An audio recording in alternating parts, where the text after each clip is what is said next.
Bismillahirrahmanirrahim. Alhamdulillahilladzi ayyada al-Mustafa bil mu'jizati allati la tuhsa. Assalatu wassalamu ala nabiyyina Muhammadin al-Mustafa wa ala alihi wa sahbihi wa man tabi'a huda. Wa ba'd, fayaqulu Allah tabaraka wa ta'ala, a'udzu billahi minasy syaithanir rajim. Innallaha ma'al ladzina taqaw wal ladzina hum muhsinun. Sesungguhnya Allah senantiasa bersama orang-orang yang bertakwa dan orang-orang yang berbuat kebajikan. Shadaqallahul azim. Maha benar Allah dengan segala firman-Nya. Ayyuhal muslimun wa ayyatuhal muslimat wafaqakumullah. Seperti biasa, sebelum ta'lim kita mulai, mari sama-sama kita panjatkan doa, memohon ampun kepada Allah, sekaligus untuk diri kita, orang tua kita, dan seluruh saudara kita umat muslimin. Kiranya Allah memberikan limpahan rahmat-Nya dan ampunannya kepada kita sekalian. Bismillahirrahmanirrahim. Bismillahirrahmanirrahim. Allahumma anta rabbi la ilaha illa anta khalaqtani wa ana 'abduka wa ana 'ala 'ahdika wa wa'dika mastata'tu a'udzu bika min syarri ma sana'tu abu'u laka bi ni'matika alayya wa abu'u bi dzambi faghfirli fa innahu la yaghfiru dzunuba illa anta. Ya Allah, Engkau Tuhanku, tiada Tuhan yang berhak disembah kecuali hanya Engkau yang telah menciptakan aku. Aku adalah hamba-Mu, ya Allah, dan aku akan senantiasa menepati janjiku kepadamu sebatas kemampuanku. Aku mohon perlindungan kepadamu, ya Allah, dari segala kejahatan perbuatan yang aku lakukan. Aku mengakui kepadamu atas segala nikmat-Mu yang telah Engkau limpahkan kepadaku, dan aku pun mengakui atas segala dosa-dosaku. Maka ampunilah aku, ya Allah, karena sesungguhnya tiada yang mampu mengampuni segala dosa kecuali hanya Engkau semata. Hasbunallah wa ni'mal wakil, ni'mal maula wa ni'man nasir. Cukuplah Allah menjadi penolong kami, dan Allah adalah sebaik-baik pelindung. Dia adalah sebaik-baik pelindung dan sebaik-baik penolong.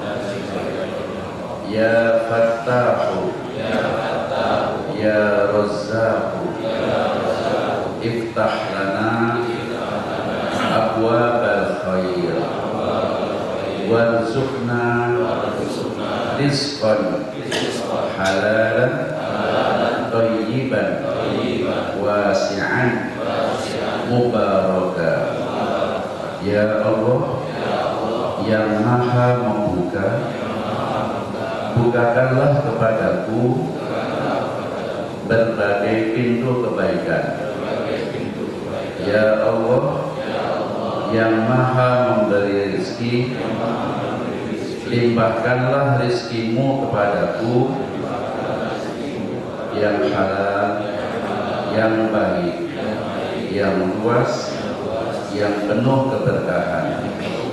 Walhamdulillahi Rabbil Alamin.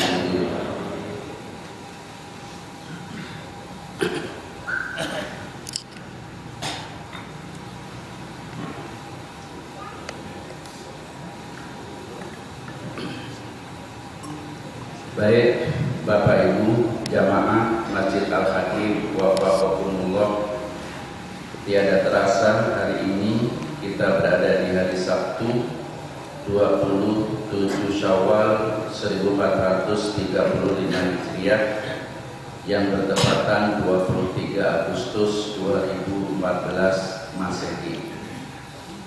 Untuk pokok bahasan kajian kita pada pagi hari ini adalah pendidikan keluarga dalam perspektif agama Islam. Pendidikan keluarga menurut pandangan agama Islam. Bapak Ibu, dalam ilmu pendidikan bahwa jalur pendidikan itu ada 3 jalur. Pertama, jalur pendidikan formal, pendidikan yang dilaksanakan secara resmi di sekolah, di madrasah, di kampus, karena semuanya sudah terstruktur. Ini formal, ada level-level yang jelas. Yang kedua, jalur pendidikan non formal, pendidikan yang sifatnya tidak resmi, tidak terstruktur secara rutin seperti di kampus, di sekolah. Contohnya kita di masjid ini masuk dalam kelompok pendidikan non formal di luar sekolah. Yang ketiga, jalur pendidikan informal, yaitu jalur pendidikan yang dilaksanakan melalui keluarga. Apakah penting pendidikan dalam keluarga? Kalau kita mengacu kepada fungsi keluarga, seseorang yang menikah menurut Asy-Syaikh Profesor Dr. Yusuf Ali As-Subki di dalam kitabnya Nizamul Usrah fil Islam, bahwa keluarga ini ada 8 fungsi. Pertama, fungsi agama, yang kedua fungsi pendidikan, yang ketiga fungsi sosialisasi, fungsi cinta kasih, fungsi reproduksi, fungsi ekonomi, fungsi kesejahteraan, dan fungsi kesehatan. Itu 8 fungsi keluarga. Berarti tiap-tiap anggota keluarga salah satu perlu mengamalkan fungsi pendidikan. Inilah yang disebut dengan pendidikan dalam keluarga. Kita tahu bahwa menurut ajaran Islam ada beberapa petunjuk yang dapat kita akses. Kalau bapak-bapak dan ibu-ibu sekali tempo boleh datang ke RSKO, Rumah Sakit Ketergantungan Obat di Fatmawati, karena saya setiap 3 bulan sekali mendampingi mahasiswa kami untuk melakukan pembinaan di RSKO. Di situ ratusan anak-anak yang masih muda-muda, SMP, SMA, dan mahasiswa. Betapa sedihnya ketika kita sebagai orang tua di mana punya anak, sementara anak-anak di usia produktif seperti itu mereka sudah tercandu dengan ketergantungan obat. Ketika dilakukan rehabilitasi, saya melihat sendiri dengan mata yang masih sehat seperti ini, alhamdulillah, jam-jam tertentu mereka ini ketika sudah harus disuntik ataupun nenggak morfin dan sejenisnya, maka penampilannya lebih jelek daripada setan. Kayak bangga setan aja. Setan itu kira-kira ganteng apa jelek, Pak? Nah, udah pernah ketemu setan? Wah, jangan-jangan temennya setan ya. Na'udzubillah. Inna syaitana lakum aduwwum mubin. Setan itu jelek, Pak. Terus pokoknya ya kayak begitu. Saya sebagai orang tua yang punya anak bersyukur karena anak-anak kita aman dari seperti itu.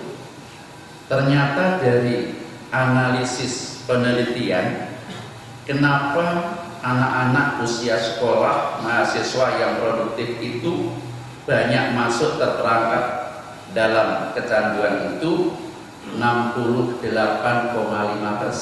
dari data yang ada di RSKO. Kalau datang ke sana ketemu sama penanggung jawab, tanya jawab, lalu minta data, ternyata 68,5% itu rata-rata mereka jauh perhatian dari orang tua.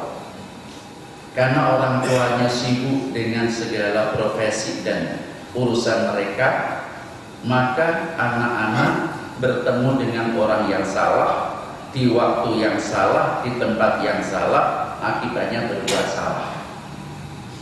Dan ini dari kacamata pendidikan, karena orang tua tidak mempedulikan pendidikan dalam keluarga. Oleh karenanya saya merasa perlu membahas tema ini dengan harapan kita semuanya yang sudah menjadi jamaah tetap Masjid Al-Hakim paling tidak ada kekuatan, kemampuan betapa pentingnya pendidikan dalam keluarga itu. Mari kita lihat bahan kajian dan renungan antara lain Al-Quran Surah At-Tahrim Surah ke-66 ayat 6. Bunyinya begini: A'udzubillahi minasyaitonirrajim. Ya ayyuhalladzina amanu. Nah, ini ayat khitabnya, audiennya ditujukan kepada orang-orang yang beriman. Hai orang-orang yang beriman, berarti siapa saja, termasuk jamaah Masjid Al-Hakim. Jagalah, waqo yaki ki fi'il amal untuk menyatakan seorang. Kalau jamak karena alladzina amanu ini adalah banyak, maka jagalah, peliharalah anfusakum, dirimu sendiri. Kita diperintahkan Allah untuk menjaga diri kita sendiri pertama. Yang kedua, wa ahlikum, waku ahlikum, asalnya begitu. Wawu ini namanya harfu atfin, wawu yang bertugas untuk mensinergikan kata sesudah ahlikum dengan kata sebelumnya anfusakum. Ahlikum namanya ma'tuf, anfusakum namanya ma'tufun alaih. Ini dalam gramatika bahasa Arab. Sehingga posisi i'rab jabatan ahlikum sama dengan posisi i'rab jabatan anfusakum, yaitu menjadi objek. Jagalah dirimu dan keluargamu. Yang namanya keluarga berarti siapa yang menjadi tanggung jawab kita dalam rumah tangga. Untuk yang bapak-bapak berarti istri dan anak-anak, untuk yang mak-mak berarti suami dan anak-anak. Jagalah dirimu dan keluargamu dari mana? Naron, akan siksa neraka. Berarti kita sebagai orang yang beriman punya kewajiban menjaga diri kita, menjaga keluarga kita dari masuk neraka. Waquduha, yang bahan baku neraka. Ini kembali kepada nar. Nar ini namanya mu'annas majazi, maka dobernya ha. Waquduha, yang bahan bakarnya neraka itu annasu, adalah manusia. Jadi manusia itulah yang menjadi bahan bakarnya neraka, maka kita berlindung dari itu. Wal hijaratu, dan batu termasuk bahan bakunya neraka. Kalau batu sudah dibakar, sudah membara, kayak apa modelnya itu nggak kebayang. Alaiha, di neraka itulah malaikatun, ada sejumlah malaikat. Alaiha khobar muqaddam, malaikatun mubtada muakhir. Di neraka itu ada sejumlah malaikat-malaikat ghiladun, yang amat sangat kejam, kasar, sangat syidadun, yang teramat sangat untuk menyiksa manusia. Bayangkan kalau bapak-bapak di kantor kemudian dipanggil sama bos, kemudian karena ada kesalahan security dipanggil, ini karyawan yang ini coba kamu gebukin. Baru security kantor aja gebukin bapak, kira-kira bapak mau nggak Pak? Digebukin itu enak apa enggak? Nggak enak toh? Itu baru yang gebukin manusia. Nah ini yang gebukin malaikat yang kasar, yang keras. Bisa dibayangkan, sudah apinya membara, batunya kayak begitu, plus malaikat-malaikat yang sangar-sangar, yang keras. Bisa dibayangkan kayak apa sakitnya. La ya'sunallaha, yang malaikat-malaikat itu enggak pernah apa? Ingkar kepada Allah, enggak pernah menentang kepada Allah, ma'amarohum, apa yang Allah perintahkan kepada mereka. Allah perintah, gebukin, gebuk, tonjokin, tonjok, damprat, damprat, tendang, tendang. Wis pokoknya lengkap semuanya lah. Wa yaf'aluna, malaikat-malaikat ini berbuat ma'yu'marun, berdasarkan apa yang mereka diperintah. Ini menunjukkan bahwa bagaimana penderitaan yang terjadi di neraka. Nah, orang-orang yang akan terkena siksaan yang kayak begitu ketika orang-orang ini tidak mampu menjaga diri dan keluarganya. Maka mafhum mukhalafah, supaya kita orang beriman tidak masuk ke dalam kelompok penghuni neraka yang kayak begitu, tugas kita menjaga diri dan keluarga. Salah satu di antara cara menjaga diri dan keluarga, menanamkan pendidikan dalam keluarga. Ini munasabah dalam pemahaman ilmu usul fikih.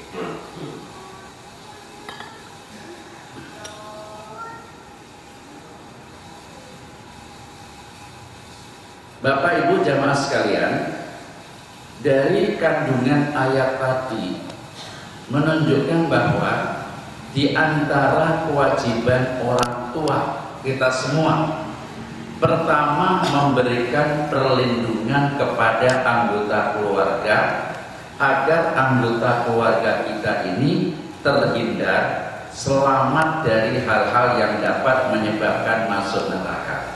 Kewajiban kita pertama. Yang kedua, kewajiban kita sebagai kepala rumah tangga melakukan kegiatan pendidikan terhadap anak-anak kita. Kenapa kita diharuskan melakukan pendidikan kepada anak-anak kita? Karena anak-anak kita merupakan amanah, titipan, kepercayaan Allah yang diberikan kepada kita, sekaligus sebagai aset modal yang sangat berharga. Anak kita ini aset Pak. Kasus di RSKO beberapa waktu yang lalu, ketika pas saya mendampingi anak-anak mahasiswa, ketemu kepada salah satu keluarga ibu dari yang sudah terkena ketergantungan obat. Dia bilang kepada mahasiswa kita, adik-adik, tolong bantu saya ya, itu yang di pojok saya itu anak saya, perempuan, cantik. Anak saya hanya satu. Saya rela berapapun uang yang harus saya keluarkan selama anak saya kembali ke rumah. Saya berpikir, ketika kita tanya, rupanya beliau ini adalah salah satu istri pejabat eselon 2 di Pemprov DKI Jakarta. Mereka uangnya yang sudah tidak berseri Pak, saking banyaknya uang, mereka rela berapapun dikeluarkan untuk memperbaiki anaknya selama anaknya itu baik. Dan ini logically masuk akal, karena anak itu adalah aset yang berharga. Karena ketika orang tua sudah masuk di alam kubur sekalipun, ketika anak-anaknya soleh bisa mendoakan, orang tua merasakan nikmatnya doa dari anak yang soleh, maka anak itu aset. Oleh karenanya kita wajib melakukan pendidikan untuk anak-anak kita. Anak-anak yang solih adalah dambaan setiap orang tua. Maka kita dianjurkan berdoa, Rabbi habli minas sholihin, ya Allah kurniakanlah aku anak-anak yang sholih. Di dalam doa yang lain, Rabbana ighfir lana Rabbana hablana min azwajina wa dzurriyyatina qurrata a'yun. Ini menunjukkan bahwa Islam begitu concern supaya orang Islam ini benar-benar mampu mendambakan keluarga sakinah. Salah satu di antaranya punya istri, punya keturunan yang menenteramkan pandangan mata, yang membuat suami-suami itu happy. Untuk itu kita perlu mengenali bagaimana mendidik anak menurut ajaran Islam. Di antara amanah yang paling besar dan tanggung jawab yang paling agung, luhur dan mulia adalah mendidik anak. Maka menurut Syekh Yusuf Ali As-Subki, satu di antara 8 fungsi keluarga adalah fungsi pendidikan. Maka mendidik anak ini termasuk salah satu tanggung jawab kita yang paling besar, paling luhur dan mulia dalam keluarga kita. Ali ibnu Abi Thalib radhiyallahu anhu mengatakan begini. Ali salah satu dari sahabat senior, termasuk minal khulafa'ir rasyidin al-mahdiyyin, karena sejak kecil dia sudah dibesarkan dari keluarga Nabi. Maka di antara para sahabat yang paling banyak memahami ilmu pendidikan adalah Ali karramallahu wajhah. Sayyidina Ali berkata begini, didiklah mereka, anak-anakmu itu lo kamu didik, ajarilah mereka berbagai kebaikan.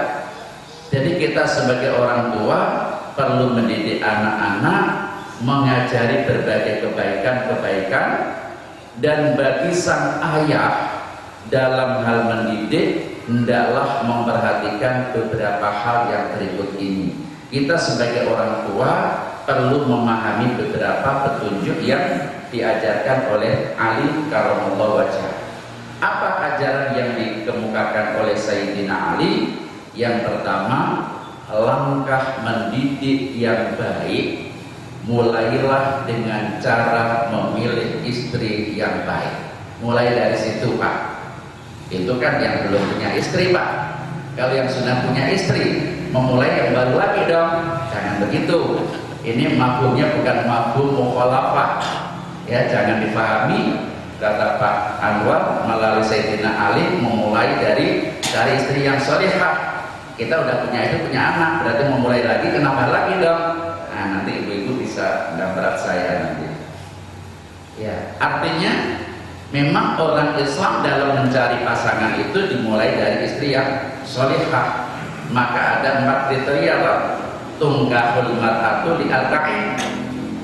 Variabel untuk mencari calon pasangan ini 4 variabel. Pertama, li jamaliha, cuantiknya ape ora, ayo elek ya. Terus walima liha, wis punya apa namanya materi enggak, wali hasabiha, keturunannya keluarganya baik-baik apa tidak, baru wali diniha, agamanya bagaimana. Dari 4 variabel, falfar bidatid dini taribat yadaka. Dari 4 ini yang diprioritaskan adalah yang agama Islamnya baik, karena dengan mendahulukan agamanya yang baik maka kamu akan beruntung. Ini menunjukkan bahwa mulai dari mencari istri yang sholihah. Apabila sudah mempunyai istri, nah ini didiklah istrinya agar menjadi istri yang sholihah. Bapak-bapak sudah punya istri, dilestarikan, Pak. Jangan dikandangkan. Namanya mobil, ganti yang baru, bukan. Dilestarikan, bagaimana dikondisikan supaya istri kita yang sudah ada ini menjadi istri yang sholihah. Tugas kita sebagai suami. Kenapa istri yang sudah ada dilestarikan? Bagi yang belum mencari istri yang baik, karena Rasulullah menyatakan di dalam hadis riwayat Muslim, ad-dunya mata'un wa khairi mata'id dunya, sebagian riwayat wa khairu mata'iha, ada dua riwayat. Al mar'atus sholihah, dunia ini bagaikan barang berharga, hiasan yang bernilai tinggi. Sebaik-baik barang berharga dunia adalah wanita yang sholihah. Betul Pak? Sekarang ini penelitian sosial juga menunjukkan betapa Rasulullah concern untuk apa? Mendambakan wanita sholihah ini menjadi idola. Karena penghancur dunia itu wanita yang tidak soleh. Harta, tahta, wanita. Ini tiga variabel yang menyebabkan kehancuran dunia. Boleh tak? Kalau bapak-bapak membaca berita dari A sampai Z, rata-rata yang masuk ke penjara itu baru yang ketangkep oleh KPK. Belum yang belum ketangkep lebih banyak. Ternyata ujung-ujungnya apa? Duit, wanita, jabatan. Karena Rasulullah adalah sosok seseorang yang fatonah, tapi nggak pakai Ahmad. Ahmad fatonah sudah masuk penjara lah. Fatonah, cerdas. Salah satu kecerdasan Rasulullah ini visioner, mampu menangkap cakrawala jauh ke depan, forecasting, mampu melakukan proses prediksi bahwa ad-dunya khulwatun khadirah, dunia ini sesuatu yang manis, yang hijau, yang akan membuat orang-orang terlena, persis seperti Mbak Ike Nurjana bilang terlena. Jadi salah satu yang membuat orang terlena itu harta, wanita, tahta. Nah, maka Rasulullah mendambakan wanita yang solehah itu bagaikan barang berharga yang paling baik di dunia ini. Maksudnya supaya orang Islam ini yang laki-laki bertanggung jawab mengkondisikan wanita itu solehah. Sementara wanitanya suka atau tidak suka, tau'an au karhan, berusaha untuk menjadi wanita solehah. Jangan sampai wanita sekarang yang sudah terkontaminasi oleh paham sekuler, apa-apa pingin kayak laki-laki, sehingga kadang sering kebablasan. Wanita sekarang ini karena sudah terpengaruh dengan proses budaya yang disebut dengan akulturasi, percampuran budaya dari berbagai negara manapun, pengen ambil posisi terdepan, sehingga apa-apa harus wanita. Ini sudah menjadi salah satu alamat kehancuran dunia. Maka Rasulullah menambahkan itu. Yang kedua yang diberikan petunjuk oleh Ali karramallahu wajhah, ikhlas karena Allah. Jadi kita sebagai orang tua dalam mendidik keluarga ini harus ikhlas, jangan karena. Mohon maaf, sebagian orang sering saling lempar tanggung jawab. Suami sering nyalain istri, istri sering nyalain suami ketika anaknya kena kasus yang macam-macam. Ini berarti orang tua tidak ikhlas dalam mendidik anak. Nah, Sayyidina Ali supaya mendidik anak ini benar-benar mencapai titik optimal, ikhlas karena Allah, mengharap ridhonya, dan yakin sepenuhnya bahwa pendidikan yang dilaksanakan untuk anak-anaknya merupakan pahala yang besar dari Allah Subhanahu wa Ta'ala. Maka ibu-ibu jangan ngedumel kalau tidak harus banyak kegiatan di luar, karena hanya tugasnya untuk mendidik anak. Bapak-bapak juga begitu, nggak boleh lepas. Ini kan untuk anak, saya kan kerja. Walaupun sesibuk apapun, ada metode pendidikan keluarga. Banyak cara yang bisa kita lakukan untuk mendidik keluarga. Sebab mendidik anak statusnya ibadah, mengandung berbagai manfaat, berbagai hal yang melelahkan, serta perjuangan dan pengorbanan yang sangat tinggi. Kalau nggak percaya Pak, nanya istri kita. Miara anak, miara main burung biara. Mengasuh anak-anak dari bayi, nggak usah mikir di dalam kandungan lah, kan masih di perut ibu. Ketika sudah lahir sampai dengan dewasa itu tidak mudah. Sebab itu ini ada analogi. Kenapa mendidik anak Allah memberikan nilai yang setinggi? Karena betapa jerih payah, melelahkan betul perjuangan yang hebat dalam mendidik anak. Sebab itu Allah tidak menyia-nyiakan itu, memberikan penghargaan yang seimbang. Sama ketika kita disuruh berbuat baik kepada orang tua, karena orang tua kita, khususnya emak, itulah yang telah bersusah payah mengasuh kita, maka pendidikan keluarga menjadi sangat penting.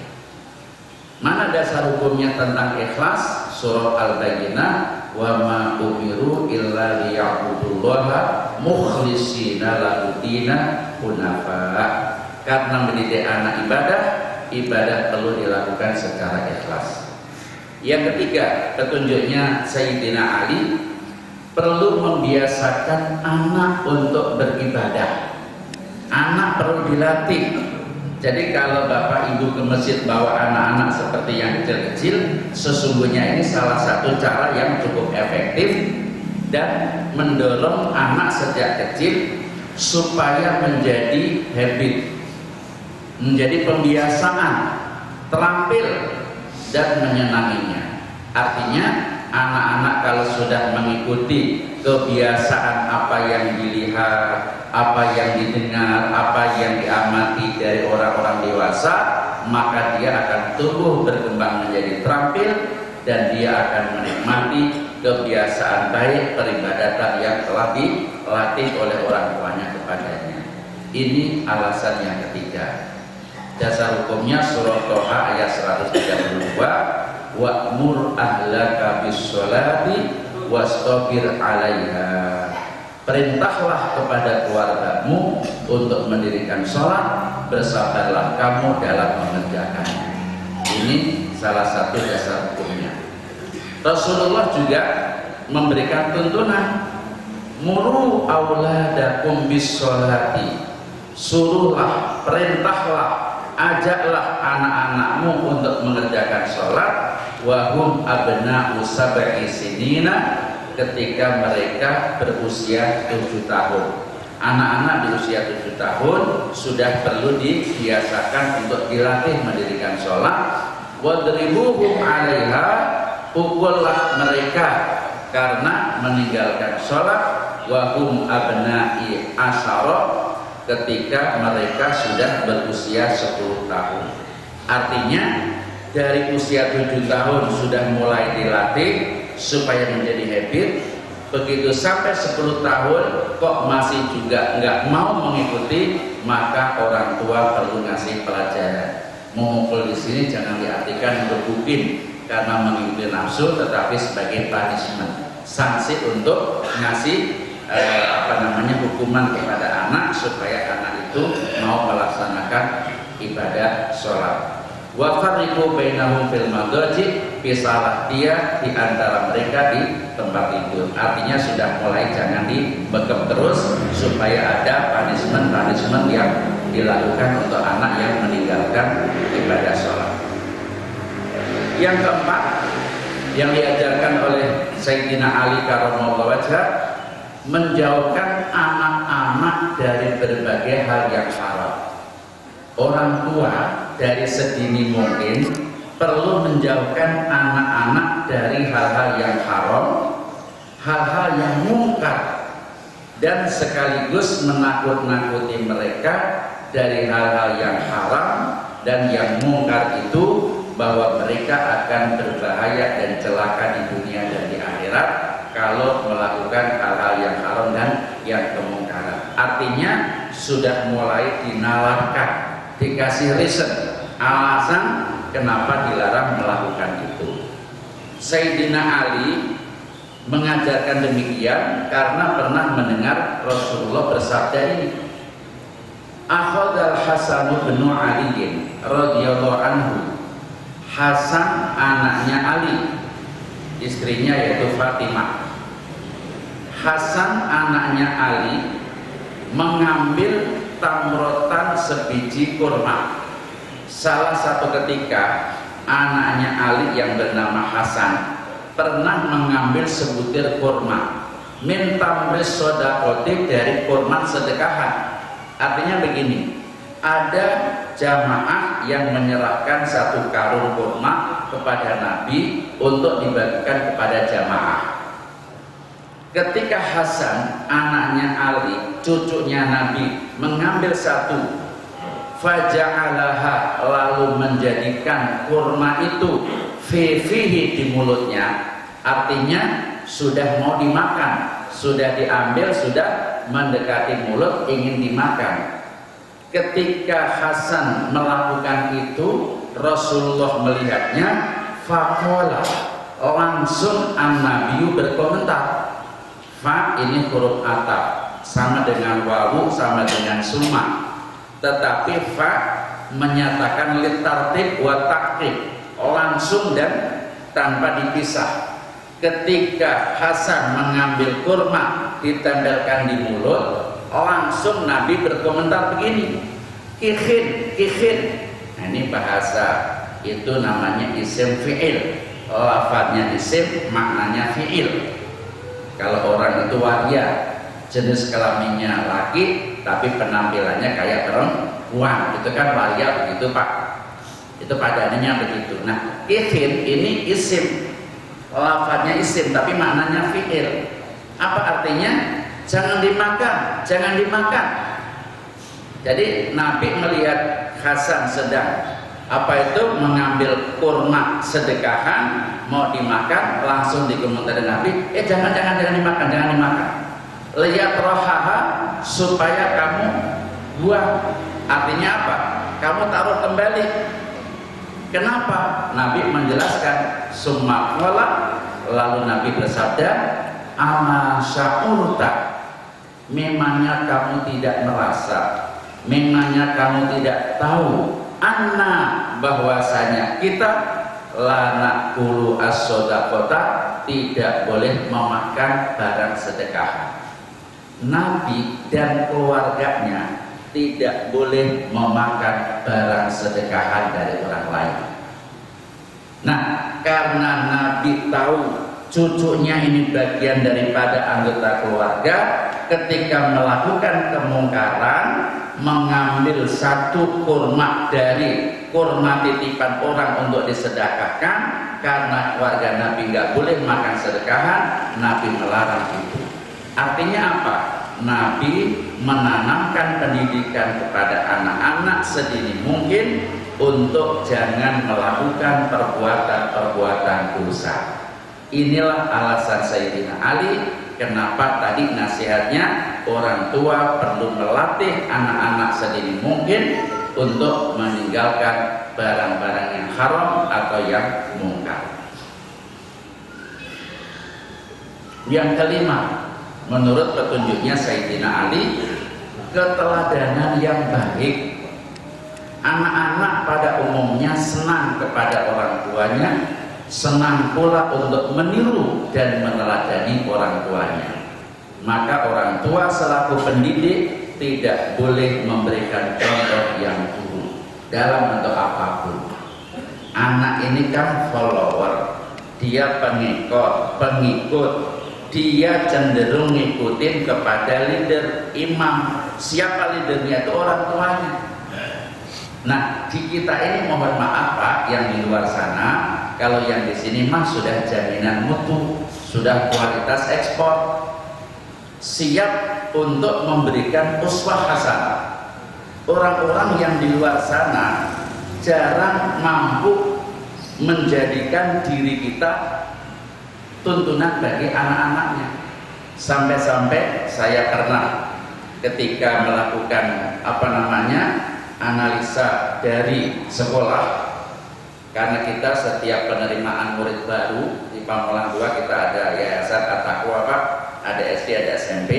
Salah satu yang diisi oleh orang tua, ada diisi oleh anak. Sengaja saya masukkan pertanyaan, siapa orang yang paling kamu senangi? Alasannya apa? Siapa yang paling kamu dambakan sebagai idola? Ternyata kurang dari 2% anak-anak yang masuk SD, masuk SMP mendambakan orang tua. Saya berpikir, kalau anak-anak sudah menjadikan idola selain orang tua, pertanyaannya adalah kita sebagai orang tua kapan siap untuk menjadi teladan yang baik bagi anak-anak kita? Sehingga sedikit sekali yang menjawab, dambaan saya ingin seperti orang tua saya.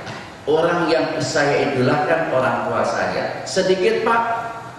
Kebanyakan mereka mengidolakan siapa? Agnes Monica, Roma Irama, Syahrini, Yusuf Kala. Bener, ada itu angketnya. Karena saya harus menekuni dalam penelitian itu dalam rangka untuk mencari solusi bagaimana merubah mindset, pola pikir, pola pandang suatu masyarakat. Kalau anak-anak tidak mengidolakan orang tua, pertanyaannya dia harus mengidolakan orang lain yang notabene adalah materialistik, mendambakan seorang kaya raya. Boleh, tetapi kenapa orang tua tidak dijadikan idola oleh anak-anak? Berarti anak-anak ini kurang mampu menyerap kebaikan orang tua. Logikanya, mafhum mukhalafatnya, orang tua dalam rumah tangga belum siap menjadikan teladan. Inilah salah satu faktor problem yang ada di tengah-tengah kita. Sebab itu Sayyidina Ali memberikan pandangan, berikanlah keteladanan yang baik. Benar Pak, Ibu, anak-anak kita ini dia akan banyak mengakses orang tuanya. Kalau orang tuanya bangunnya siang melulu, anak-anak disuruh bangun pagi, protes. Anak sekarang kan cerdas Pak, kritikal. Ini juga kasusnya anak-anak TPA di kita. Ketika diwajibkan menghafal 30 surat pendek, 30 ayat pilihan, kemudian 30 doa sehari-hari, di TPA diajarkan itu menjadi standar kompetensi istilahnya dalam ilmu pendidikan itu. Di rumah lihat orang tuanya nggak baca doa, sering lupa, maka protes kepada gurunya, Ustazah, memangnya yang disuruh menghafal anak-anak TPA ya? Kenapa? Masa kita disuruh ngapalin 30 macam-macam, toh di rumah kata kakak saya sudah lupa, emak saya lupa, nggak diamalin. Berarti hanya untuk anak-anak dong Pak. Itu anak-anak sekarang Pak. Berarti terjadi bias timpang antara apa yang diterima di sekolah dengan apa yang ada di rumah. Sebab itu Ali begitu indah nasihatnya, berikan keteladanan yang baik.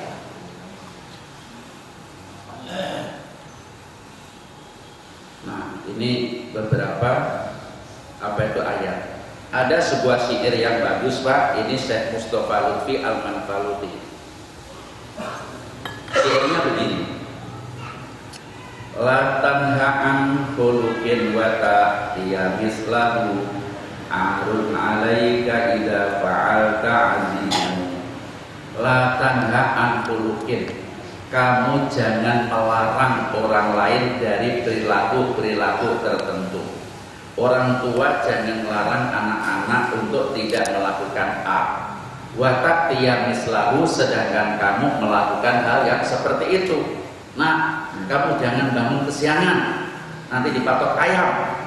Orang tuanya bangunnya kesiangan. Nah, kamu jangan merokok, orang tuanya merokok. Nah, kamu sholat dong, orang tuanya nggak sholat.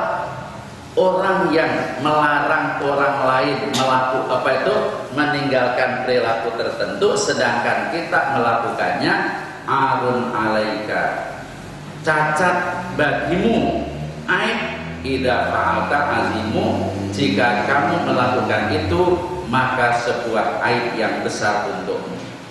Ini menunjukkan bahwa orang tua harus benar-benar memberikan keteladanan yang baik. Yang keenam, nasihat Ali menjauhkan anak-anak dari teman yang buruk. Artinya anak-anak kita jangan disuruh bergaul dengan anak-anak yang nakal, yang mengarahkan mereka berteman dengan orang-orang yang solih. Jadi jangan dibawa anak-anak kita berteman dengan anak-anak yang berlaku buruk, tetapi dibiasakanlah berteman dengan anak-anak yang solih. Di mana anak-anak yang solih? Ya di masjid, di musola, di sekolah yang baik, ya tak? Di lingkungan yang baik. Jangan anak-anak kita lepas. Sebab kalau mereka ketemu yang salah, di waktu yang salah, di tempat yang salah, mesti akan melakukan kesalahan. Ya tadi gara-gara salah bergaul. Ini salah satu petunjuk yang diajarkan oleh Sayyidina Ali karramallahu wajhah. Yang ketujuh, mengarahkan anak-anaknya untuk ikut belajar agama Islam, khususnya belajar Al-Quran. Ini akan membawa kebaikan kepada mereka. Yang kedelapan, memelihara anak-anak dari berbagai media informasi yang buruk. Ini menjadi penting. Bapak Ibu, pengaruh media informasi, telekomunikasi sekarang ini begitu besar. Bukan hanya televisi. Televisi itu salah satu media yang dampak negatifnya lebih banyak daripada manfaat. Sekarang ini yang namanya handphone dengan aneka ragam model. Kadang orang tua saking sayangnya kepada anak dibelikan handphone yang bagus, yang bisa untuk chatting, yang bisa untuk bukan hanya telepon SMS, bahkan untuk internet segala macam. Sebenarnya kan teknologi ini untuk membuat orang supaya efektif, tetapi ketika salah menggunakan, maka akan petaka bencana bagi anak itu. Sebab itu orang tua perlu membimbing anak-anak dari berbagai dampak media informasi yang buruk, supaya dengan pengaruh dampak informasi yang buruk berekses kepada anak-anak kita. Jadi Sayyidina Ali sudah begitu hebat, sekian ratus tahun yang lalu sudah memberikan nasihat kepada kita, karena media informasi akan berbahaya. Mengajarkan ilmu-ilmu keislaman dan keimanan kepada anak-anak, menanamkan keagungan Allah di dalam hati mereka, supaya mereka mencintai Allah dengan sebenarnya, mencintai Nabi Muhammad, menjelaskan kepada mereka tentang kemuliaan dan keagungan Nabi, meneladani Nabi dalam berbagai aspek kehidupan, dan mengajarkan berbagai sikap dan perilaku yang baik. Bapak Ibu, sekarang anak-anak ini beda dengan anak-anak 10 tahun, 15 tahun yang lalu. 10-15 tahun yang lalu, anak-anak dibawa ke ruang perpustakaan membawa majalah-majalah Islam, anak soleh segala macam. Dulu, digemarin Pak, senang anak-anak itu. Tapi sekarang ini, karena mereka sudah punya handphone masing-masing, punya mengakses PlayStation dan sejenisnya, bisa diakses di beberapa tempat.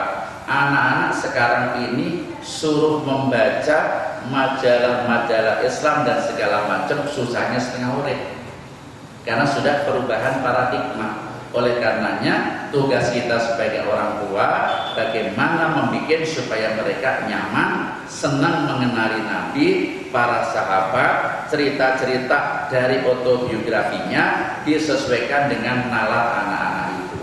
Sebenarnya majalah-majalah Islam sudah banyak, tetapi masalahnya sekarang pengaruh majalah dengan pengaruh media informasi yang bisa diakses dikalahkan dengan media informasi.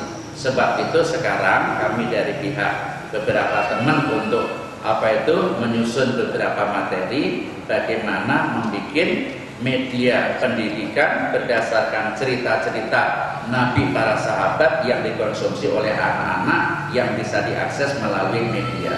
Sekarang ini sudah disponsori oleh salah satu majalah yang bisa diakses melalui internet, melalui media telekomunikasi, tetapi belum rampung. karena masih banyak persoalan-persoalan internal. Paling tidak kita sebagai orang tua mulai perhatian ke situ. Yang terakhir, membiasakan anak-anak tidur sore-sore, bangun pagi-pagi. Artinya jangan sampai larut malam tidurnya siang melulu. Memanfaatkan waktu untuk melakukan berbagai hal yang bermanfaat. Bapak Ibu, suka tidak suka, sekarang ini ada kecenderungan orang dewasa maupun anak-anak sering menyia-nyiakan kesempatan. Banyak waktu yang tersedia hanya untuk kesenangan nafsu, nonton dan sejenisnya, sementara sampai berlarut-larut akibatnya sholat subuh kesiangan, berbagai tugas bisa ditunda, akhirnya tidak diselesaikan dengan baik. Maka sesuai dengan kondisi anak-anak, bagaimana kita sebagai orang tua memfasilitasi supaya kebiasaan tidur sore-sore, bangun pagi-pagi, supaya pagi-pagi buta, subuh mereka sudah dalam keadaan fresh, setelah sholat subuh bisa melakukan banyak hal, terutama membaca dan belajar. Dengan membaca dan belajar akan tahu banyak hal, dari membaca dan belajar bisa melakukan banyak hal. Inilah bapak-bapak, ibu-ibu dan saudara-saudara mara kita hari ini. Sebenarnya masih banyak materi kita, karena waktunya sudah jam 6. Kita batasi sampai di sini aja dengan harapan semoga Allah meridhai kepada kita sekalian. Dan mungkin ada komentar dari Bapak Ibu, saya persilakan.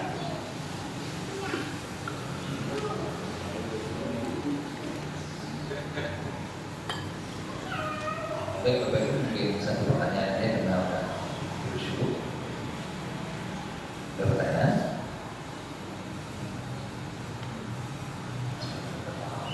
Ya, mudah-mudahan sih paham betul.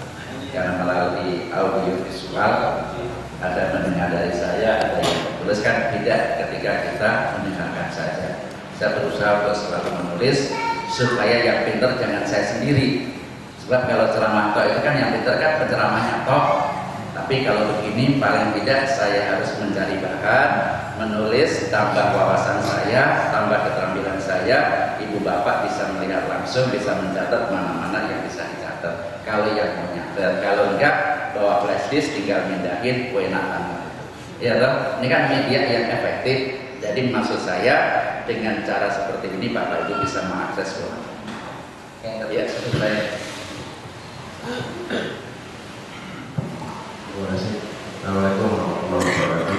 Waalaikumsalam. Banyak Ustaz.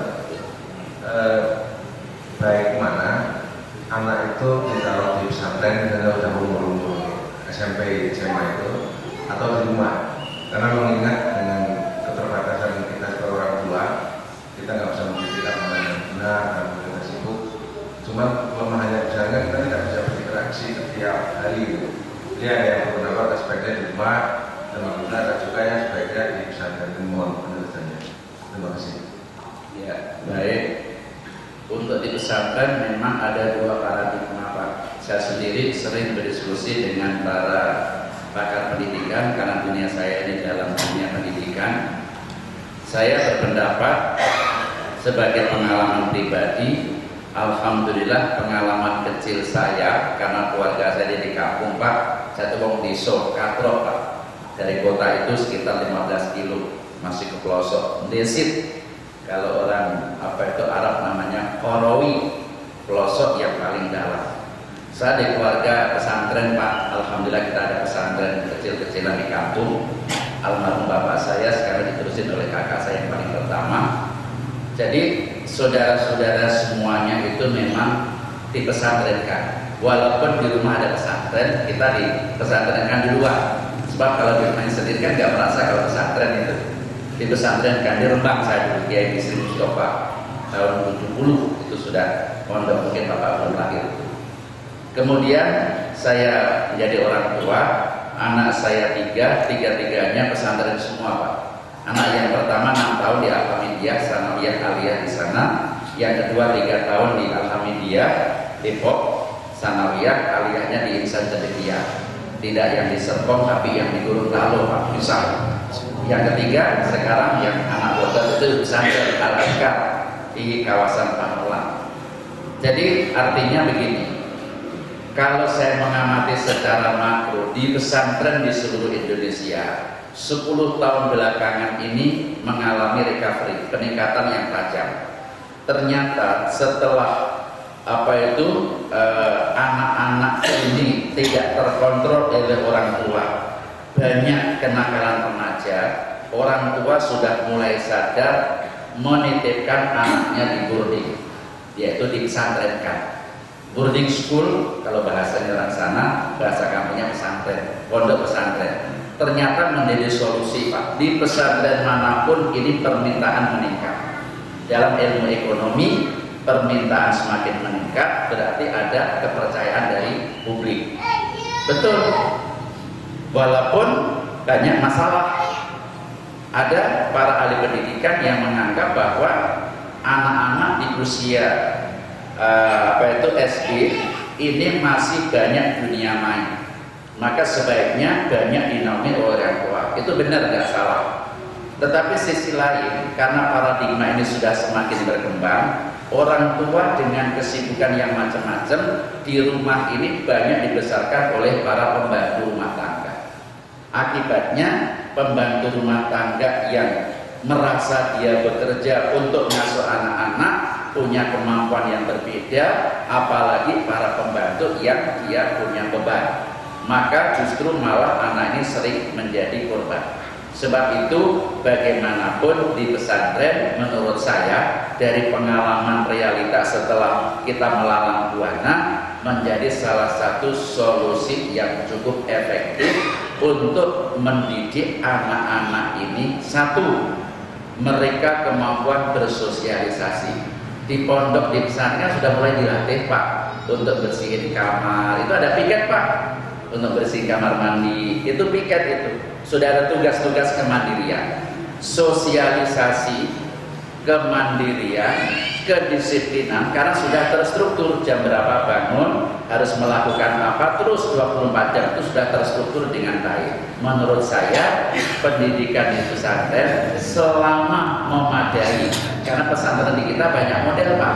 Ada yang benar-benar klasik, tradisional, ada yang semi tradisional, ada yang modern.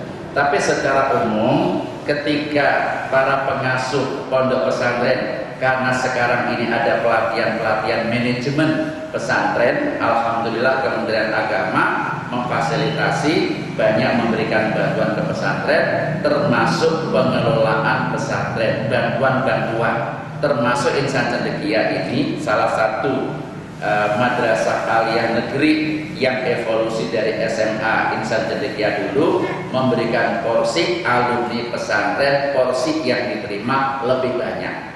Paling banyak yang diterima di IC itu yang alumni dari pondok pesantren. Kenapa? Ingin membantu masyarakat awam yang punya potensi, yang sudah terlatih mandiri. Karena di IC ini mondok, Pak, boarding, mau yang di Serpong maupun yang di Gorontalo, ini mondok. Jadi kalau tidak diawali madrasah ketika sanawiyah SMP-nya tidak mondok, maka biasanya dapat problem ketika di SMA ataupun aliyah. Maka kesimpulannya menurut saya tetap di pesantren akan jauh lebih baik ketimbang di rumah. Saya sendiri ketika anak yang terakhir ada perdebatan antara saya dengan istri pengennya di rumah segala macamnya, tapi di rumah ini sekian persen mereka akan tergantung dengan orang tua. Apa-apa sering dilayani. Dia ada kesempatan nonton setiap saat. Tapi kalau pesantren ini ada aturan yang mereka bersosialisasi. Alhamdulillah anak yang nonton tahun pertama lancar, tahun kedua sekarang perubahannya sudah 180 derajat. Di rumah nggak selalu nonton. Ketika pulang, Pak, di rumah sebelum bapaknya bangun sudah dengar masjid sudah mulai membaca, dia sering membangunkan orang tuanya. Artinya sudah menjadi habit. Itu baru contoh internal keluarga saya. Secara umum pesantren akan punya kemampuan untuk perhatian yang banyak selama pesantren itu memperhatikan nilai-nilai manajemen yang baik. Kalaupun materinya kan sangat tergantung daripada pesantren itu. Insya Allah seperti itu, Pak, yang saya tahu. Ya. Ada yang lain? Cukup? Oke, Pak. Oke, Pak. Assalamualaikum Ustaz. Waalaikumsalam warahmatullahi wabarakatuh. pertanyaan saya untuk anak-anak yang sudah besar umur 20 tahun ke atas. Enggak ya besar ya. Waktu Bukan besar badannya ya. kecil-kecilnya SD SMP itu kalau kita ajak ke masjid ya ataupun mereka untuk menjalankan ibadah masih memang masih kita ajak, pasti mereka rela kelas. Tapi dengan udah di atas 20 ini agak susah Ustaz. Ya kalau sholat subuh itu justru dulunya enak bangunnya, sekarang kalau udah besar tetap harus dibangun. Ini bagaimana trik supaya mereka bisa kembali lagi seperti diharapkan? Ya, bagus Pak pertanyaan ini yang saya tunggu-tunggu dari tadi, kenapa nggak muncul. Jadi ini problem Pak, problem nasional. Remaja masjid. Saya keliling-keliling di Pamulang 2 kan kita punya 9 masjid Pak. Raya At-Taqwa, At-Taqwa 1 sampai At-Taqwa 8. Untuk merekrut remaja masjid sekarang dengan 26 tahun yang silam, karena yayasan kami sudah usia 26 tahun, didirikan 1988. Tahun 80-an Pak, masjid-masjid kita punya remaja, termasuk pengurus-pengurus yang sekarang sudah berkeluarga itu adalah dibina dari masjid, remaja masjid. Dulu ketika di KPRMI, nah itu kan yang dari Masjid Istiqlal, yang termasuk kerjasama dengan pesantren yang menerbitkan Iqra dari Jogja itu begitu gencarnya. Bagaimana tahun 80-90 remaja masjid ini berkembang Pak, pesat. Tapi begitu sudah masuk 2000-an menurun drastis. Sekarang ini mencari remaja masjid itu langka, nggak tahu di Al-Hakim. Mudah-mudahan Al-Hakim sih banyak remaja masjidnya. Mudah-mudahan. Nah, tapi insya Allah Pak, rasa-rasanya nggak berbeda dengan Pamulang itu. Problemnya Pak, sekarang ini terus terang saja, ini juga penelitian dari proses percampuran budaya itu satu. Karena budaya kita sudah begitu mudahnya diakses oleh manusia manapun, anak-anak yang sudah masuk di bangku kuliah, alasannya tugas banyak segala macam, menyebabkan mereka malas ke masjid. Faktor pertama, kita cari penyebabnya dulu. Yang kedua, pola dan gaya hidup, lifestyle. Gaya hidup anak remaja sekarang ini sudah terkontaminasi dengan gaya hidup sekuler yang mereka akan bangga kalau mejengnya ini di mal-mal, pertokoan permukaan al-marokis at-tijariyah, sentra-sentra pertokoan perbelanjaan, mejengnya di situ lebih keren ketimbang mejeng di masjid. Ini sudah pola gaya hidup. Yang ketiga, sudah semakin rendahnya orang tua untuk concern mendidik anak. Di mana-mana orang tua dengan alasan macam-macam, ini sering tidak diabaikan oleh anak-anak. Faktor yang keempat, karena apa? Belum ada kesatuan langkah untuk memikat remaja-remaja gemar ke masjid. Antara lain, akibatnya anak-anak muda yang dulu ketika masih anak-anak mampu dikendalikan dibawa ke masjid, begitu sudah menjadi mahasiswa, rata-rata kan 2 bulan mahasiswa itu, mereka ini sudah jauh dari masjid. Termasuk tadi Pak itu, malesnya bangun pagi-pagi untuk sholat subuh, jangan ke masjid, sholat subuh di rumah aja malesnya setengah murid. Nah oleh karenanya, bagaimana Pak cara untuk menghadapi ini? Banyak pendekatan. Ada yang disebut dengan individual approach. Orang tua perlu melakukan pendekatan emosional dengan anak. Ada sebuah teori ilmu komunikasi. Saya sangat bersyukur banyak referensi dalam ilmu komunikasi yang Islami. Orang tua sekarang ini kan jarang memeluk anak Pak. Kelihatannya ringan. Ada sebuah kasus ketika orang tua, mau bapak kayak mau ibu, dengan anak-anak, jangan ada orang tua tidak memeluk anak, walaupun anak itu sudah dewasa sekalipun. Setelah dianalisa dari ilmu komunikasi dan ilmu psikologi, orang tua ketika rajin memeluk anak, ini akan mendekatkan hubungan emosional. Pancaran ketulusan orang tua dengan dibekap, dipeluk ini akan memancarkan sebuah gelombang yang akan masuk the inner beauty, gospel, nuraninya sang anak. Kalau daya gelombang sanubari yang tulus dari ayah dari ibu kepada anak sudah ketemu Pak, connect istilahnya, maka akan muncul sebuah hubungan batin yang luar biasa. Anak-anak sekarang ini mau cium tangan kepada orang tua, sering kesini, nggak mau kehidup, karena sudah paradigma Pak itu, kehidupan lifestyle. Coba perhatikan, karena melihat anak-anak tren kayak begitu, padahal kan bukan begitu kan? Hidup, karena hidup ini salah satu yang diajarkan oleh Islam. Kenapa ada istinsak? Istinsak itu ketika berwudu kan disunahkan untuk menghirup di hidung. Hidung ini punya daya Pak, betul, rahasia Allah, daya nafas melalui hidung. Ketika disedot oleh tangan si anak, ini pun juga akan melahirkan gelombang kekuatan hubungan emosional. Sampai sejauh itu. Oleh karenanya menjawab pertanyaan Bapak tadi, latihlah, biasakanlah orang tua memeluk anak, ketika salaman diarahkan mencium tangan, supaya nafas yang keluar dari hidung kita ini terserap oleh anak, supaya hubungan emosional yang baik. Yang ketiga, nah ini bagaimana orang tua ini membangun yang disebut dengan 5 inevitable laws effective communication. Ada 5 hukum positif komunikasi efektif. Itu dalam ilmu komunikasi. Orang tua perlu membangun 5 hukum positif komunikasi yang efektif.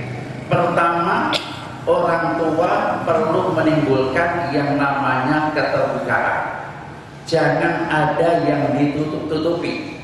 Orang tua punya respon apa kepada anak, ngomong. Nah, Bapak bersyukur loh, kamu sudah mulai begini. Bapak bangga. Mudah-mudahan kamu ini berkembang lebih baik. Penghargaan. Nah, Bapak rasa-rasanya belakangan ini kok muncul rasa yang sedikit risau, karena kamu sudah mulai dewasa sekarang, kok sudah mulai jarang ketemu dengan Bapak, jarang perhatian, ada apa sesungguhnya? Karena keterbukaan ini akan membangun sebuah kekuatan. Kalau bahasa anak muda, tidak ada dusta di antara kita. Ini perlu orang tua dengan anak, betul. Yang kedua, komunikasi efektif, bagaimana menimbulkan respect, rasa tertarik. Bagaimana anak benar-benar tertarik kepada orang tua. Dimulai dari kita Pak. Kita ngajak sholat, memang kita sholat dulu, tengah malam bangun segala, nah bangun, ayo kita sholat malam, kita minta sama Allah. Bagaimana membangun sebuah respect. Yang ketiga, bagaimana membangun sebuah ada yang disebut dengan getaran-getaran jiwa untuk maju dan berkembang. Orang tua menyampaikan keinginan harapan, orang tua menyatakan dambaan-dambaan yang disebut dengan pujian dan sanksi.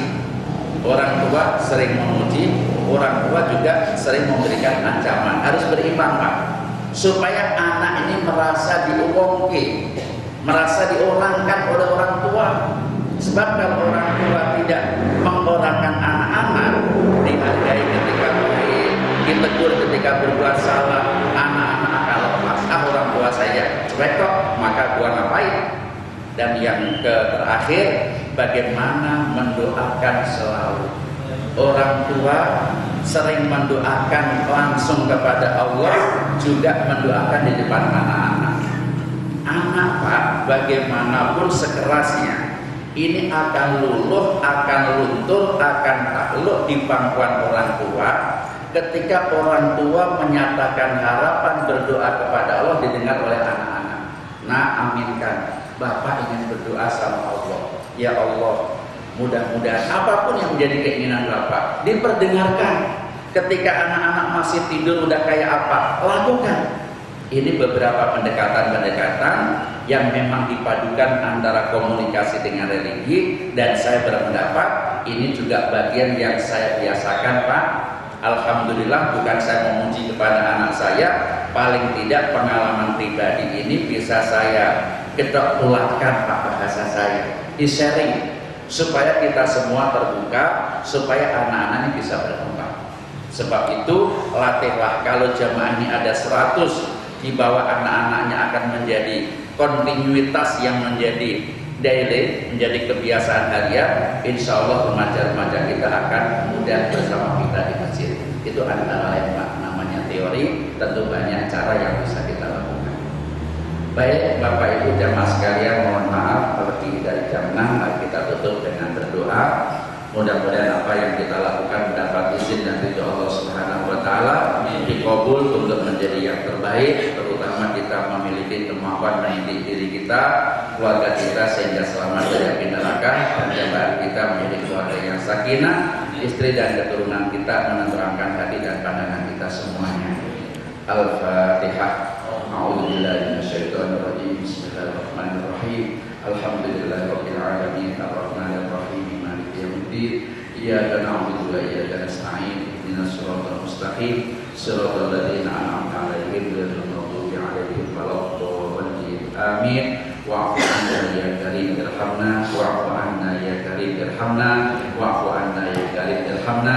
Allahumma bihaqqil Fatihah wa sirril Fatihah wa karamatil Fatihah wa barakatil Fatihah, iftah lana abwabal khair wa khtim lana bil khair waj'alna min ahsani ahlil khair.